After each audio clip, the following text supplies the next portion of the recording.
Oh god, your back is hot. We're free of your city jokes. Thanks for the kind welcome back to Quackers TV with me, Quackers TV. Don't really know why I'm giving my YouTube intro in front of a Valencia interview, but here I am. I'd like to think my jokes aren't completely shitty, you know, one in about 50 hits usually, but you know, it probably hits pretty well, so all in all, fuck you. I've got a game to manage now because for some reason this guy's been gone for 2 days, so he's got a lot to catch up on. So anyway, off I fuck. What is good, kiddies? Don't worry, Big Daddy Quackers is back from his holiday to complete the least anticipated return since Man United heard Phil Jones was back from injury. I know you've all missed me dearly. The 0 phone calls you inconsiderate little shitbags gave me whilst I was away, it meant fuck all, you bunch of little pagans. But I'm back, at least temporarily, before uni decides to bend me over and treat me like a revolving door again. And as you can see, we got a big one. Just like uni. Real Madrid versus Valencia. I've been gone for 2 days. I know you've all missed me. I'm not gonna lie, I cannot promise I won't be gone for a couple days after this one. I'm currently making this at 3 AM whilst university is still trying to fuck me in the head. Yeah, lockdown university is fucking awful. So, back onto the topic though, back into character. Real Madrid versus Valencia. As you all know, we've had an absolutely unbelievable Jeff start to the season. Battering all that we come across, dropping just 2 points to a bullshit equaliser. But the first real test, you'd say, because Man City on a test of the season, Real Madrid, Hazard, Benzema and Rodrigo up top, big lanky bitch Courtois in net, but don't you worry boys and girls, it is us driving forward first. Bamford finds the moose is loose. You clinking, clanking, clattering collection of collision and great early junk! season form clearly continuing, but Pedro Goncalves bottling it. And Real Madrid come forward, and you've got to think it's just it's great defending. No era penal. Si era penal. I mean, Si era penal. we all heard that, right? That was literally just match fixing. I mean, what the fuck? That was literally just match fixing. You just told you to give a penalty when you gave it. Wait till you see this close up. I so clearly get the ball. Why the fuck you lying? Why you always lying? Oh my god. Stop I literally just got the fucking ball. lying. There's nothing else to it. I literally just got the ball. If Zidane doesn't pay off the referees and demand it, it's not a pen. Luckily for us, it's Benzema, and this big bad boy's got some Vietnam flashbacks going on in his head. If we remember what happened last time this nutty against us, didn't go too well, did it, lads? So this one,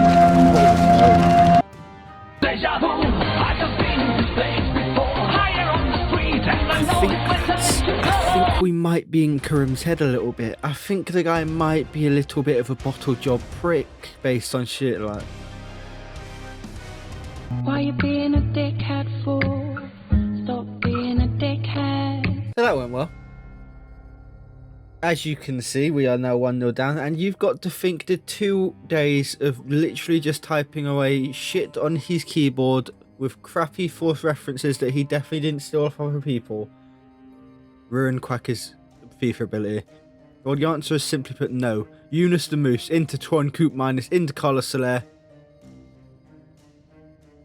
Kyle Walker is a bastard, but it's Karim Benzema standing over the free kick and Ilian Meslier absolutely holding it down in net.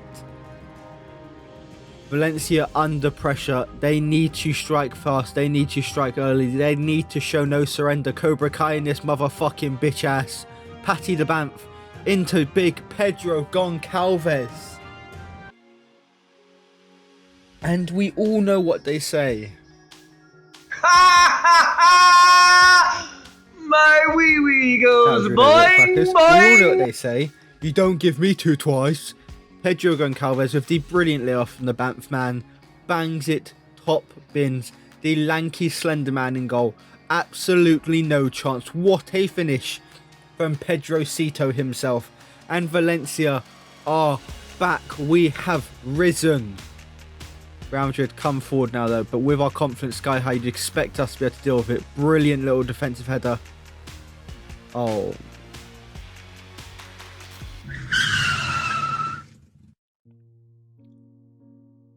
Martin Odegaard treats our mouths like a German woman and gives us a Cleveland steamer. Fuck's sake. As we all, oh my god, he looks so awful. It's fucking Martin. How does Martin Odegaard not have a fucking face scan? But we make big changes. We make what is necessary. We are getting back into this game if it kills us. They ask you how you are, you just have to say that you're fine when you're not really fine, but you just can't get into it because they would never understand. Martin, the absolutely abomination of a face Odegaard, makes it 3-1, and you've got to think that is going to put a wrap to not just this game, but Valencia's unbeaten start to the season. But Sean Koopmeiners and Pedro Goncalves have other ideas. Find Kangin Lee with a beautiful finish, and with 30 minutes left, boys and girls, we've seen them come back from worse. We have seen them come back from getting absolutely punted in the head, curb stomped and shat upon, and they're planning on doing it again. Carlos Soler into Harvey Barnes must be great block, to be fair. Yet more absolutely ridiculous, ludicrous, disgusting maladministration from the referee. Thankfully the free kick shit, but as we come forward for our last touch, Dejan Kulevski, you've got to think he probably could have passed that, or shot that rather. Me thinking he could have passed it was probably the real issue. Dejan with his beautiful left probably should have shot.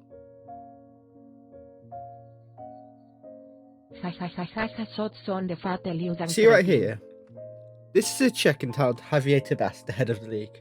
This 50k is going to be posted tonight because fuck that bald ass bitch and his fixed ass league. This shit is as fraudulent as that motherfucker's hairline, and I ain't standing for no more tomfoolery, no more shenanigans, and certainly no more silly nuggets.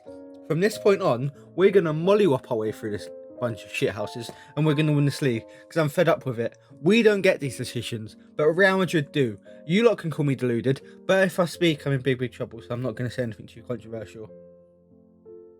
I think it's best if we just leave it there before I get myself into trouble.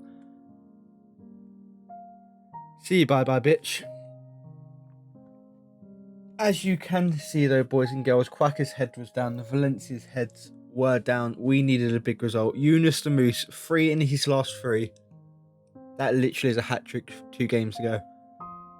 He is in big form, and you've got to say he's probably been the player of the season so far. Up against Huesca, away, even if it is away. Big opportunity. And 60 minutes in, you've got to think, this isn't the Valencia we know and love. This isn't the beat a team 10-0 Valencia. But when Valencia's back's against the wall, one man always steps up. One man always saves the day. A lot of you are probably wondering why Patty the Banff is number 28.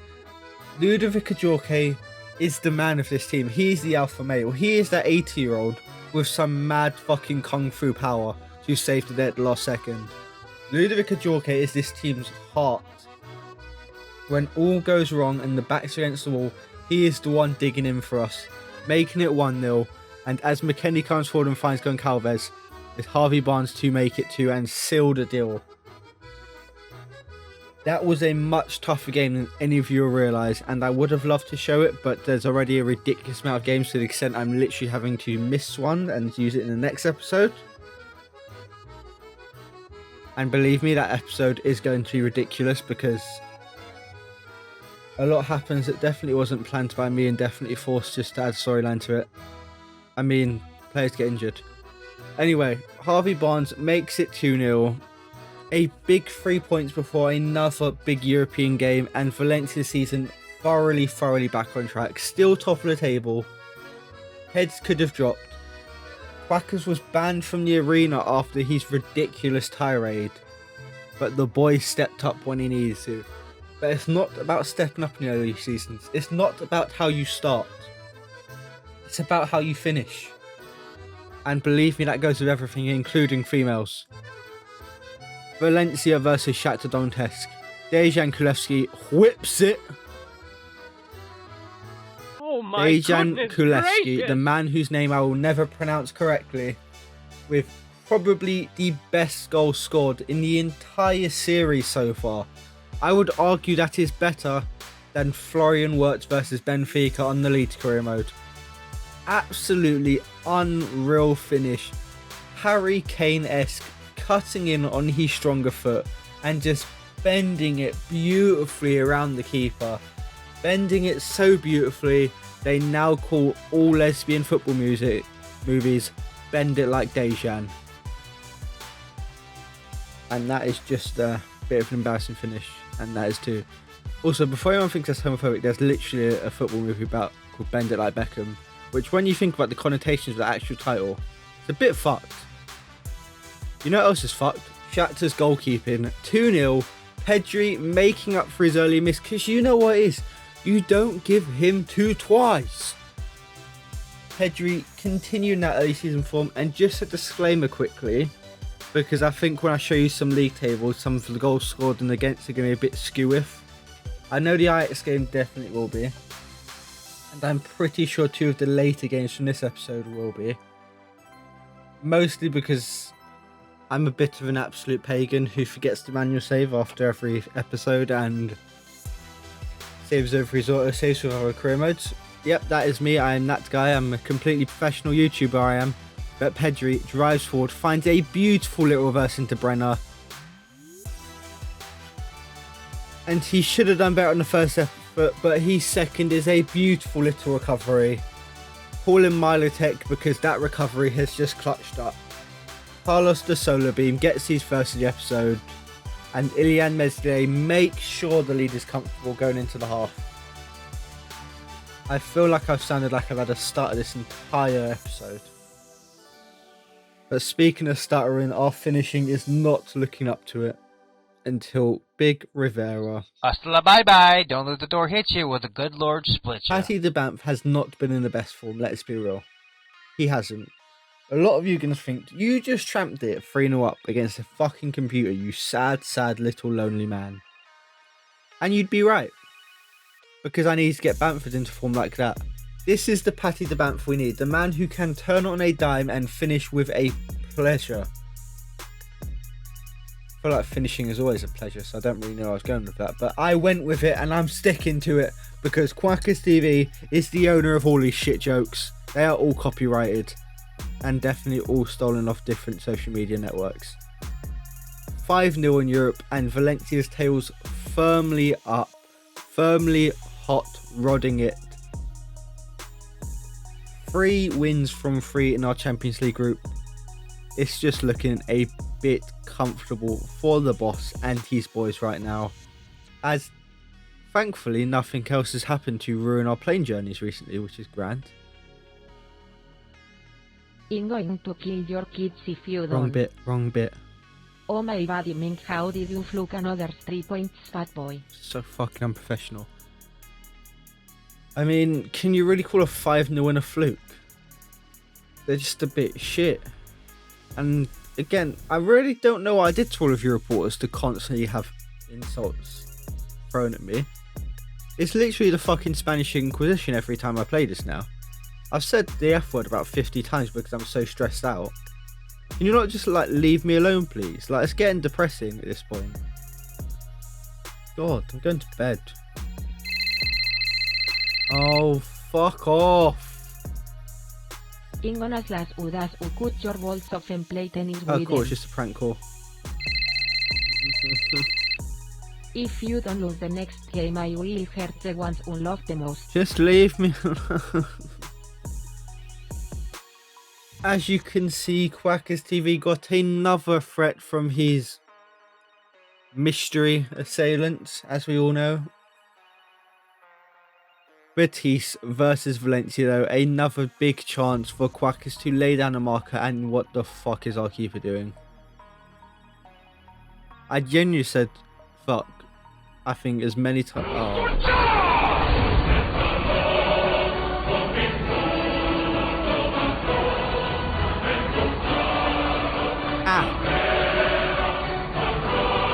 I can't even blame Meslier for that. Was just ridiculous. Yeah, I feel like I've sworn more in this episode than I have in the last like 5 combined, so I apologise in advance for that. But Pedri, oh for fuck's sake, Pedri, you prick! That's not right. That's not right. Okay, we good. We Gucci, boys and girls. PG friendly Quackers is back. Carlos Soler, sparing Pedri's blushes and sparing our hopes and dreams. Why do I keep slurring my S's? I really couldn't tell you. I've got pretty good at avoiding that, but I guess my absolute issues with... Oh my god, I sound like a bloody snake. I guess my issues with it have returned. Carlos Soler, because I don't want to say that letter anymore, gets the goal. As you can see, it says he's third of the season because there has been so... Oh, wow, you've missed that. Can we just replay that? Because that was genuinely jokes. Like, how shit do you have to be to miss this? Could literally never be me. Could literally never be me. That Gonzalez. You ain't speedy, Gonzalez. The only fucking thing speedy about you is your bloody brain running away from red after that finish. 1-1 at the break, and the question has to be asked. Is Quackers throwing the game to protect his players? Or are his players throwing the game to protect him? We've all seen the threats, we've all seen the worries, and when you see Patty the Banff missing shots like that, you've got to think there is more to it. You fucking you bloody bastard bitch, fuck you bloody fucking mother bloody fuck bitch. Harvey Barnes comes forward though. Oh, it's... And now Harvey Barnes. Oh shit! Harvey Barnes comes forward, plays in the super sub, the man who bags goals. Call him a bagger man because it's all he does. That joke was awful, but I don't give a fuck. Harvey Barnes squares it. Ludovic Ajorque puts it beautifully into the net for another huge goal for the episode. How many has this man scored this episode? And some brilliant pressing from Weston McKennie into his partner in crime, Ludovic Ajorque. I told you all, didn't I? I said I'm signing Weston McKennie to get bloody Ludovic some more goals. And I thought it'd be from his long throw trait.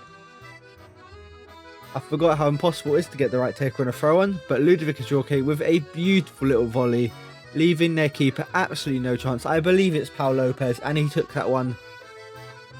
Why has it got to be Ruben Blanco in my joke? I was literally about to say Pau right to the kiss and it was going to go down like a tree, and Ruben Blanco's in God to ruin my fucking joke.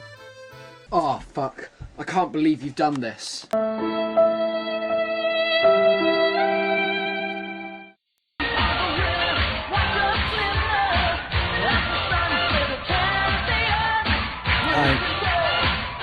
I want to be happy,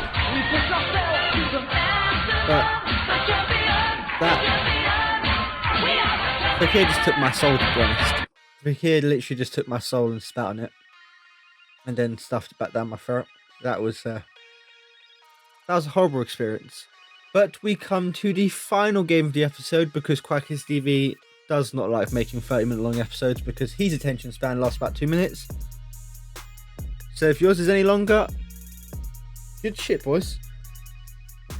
We come forward early though, Yunus the Moose back in the starting lineup and shown exactly why. America! By missing another huge chance. Our finish in this episode has been absolutely diabolical. We could have genuinely won every game about 10-0. But Inaki Williams bounces through like a Storm team, finds Ikemunain. He's not even Basque. Oh, suck out, you pagan. You shouldn't be playing. You're not Basque. Oh, I fucking hate him. You're literally not Basque. Why are you playing for them? Oh, it's so jarring. It's literally like his 50th goal against me and I've played him like 3 times. Dejan comes forward though. I love you, bitch. I ain't gonna never stop loving you. Because some of us can abide by the actual transfer rules of I'm just gonna go kill myself. Some of us can abide by the transfer rules given to us by our owners, unlike whoever this bloody Marcelino fucking prick is. 1-1, back in it and ready to roll. Maxi Arnold, beautiful little play into Pedro to get him in. Oh, you can't be doing that. You cannot be giving Maximilian Arnold that sort of chance. Oh my laddie. You've made a big You are about to experience my full power. Maxi lines it up beautifully, ready in the corner. Oh, that looks clean, boys and girls. That looks clean. Whips it. Oh. Don't you worry. Boner alert. Because when big moments come, the word "come" has literally been ruined for me. When big moments arrive on the scene, it is always the big man with it. Ludovic Jorke, 6'6", with a 20-inch donger, whipping it at the ball with a passion. It literally broke the keeper's leg and he had to go to the hospital. He kicked that so hard straight back at him. And the Moose finds Ludovic again. And you've got to think, I fucking love you, man! well, you've got to think that, but you've also got to think, should this man be our starting striker? He just seems to always do it when it's needed. When the big goals are called on, it's almost always the big Ludovic getting them. Does he deserve the starting spot for Valencia Club de Football? Well, all I know is I done goofed. It was at this moment that he knew. He fucked up. I'm usually one to argue the penalties I concede because they're never fucking penalties and the referees are cheating little pricks. Yeah, to be fair, that was a penalty. And obviously, because I don't know how I hurt this guy's family. I don't know how I offended him. But Patterson Daka legitimately despises me. The amount this guy bagged against me, I'm literally going to have to sign him. It's the only way to protect myself. So you're hearing this first. First signing of my next club is going to be Patterson Daka. I promise you that. I do not care how much it costs. I do not care how overdone it is. It might be Melier if he keeps making saves like that, to be fair. We come forward into Ludovic. Beautiful one into Maxi, but absolutely balls to finish. And Bilbao come forward. I'm retarded?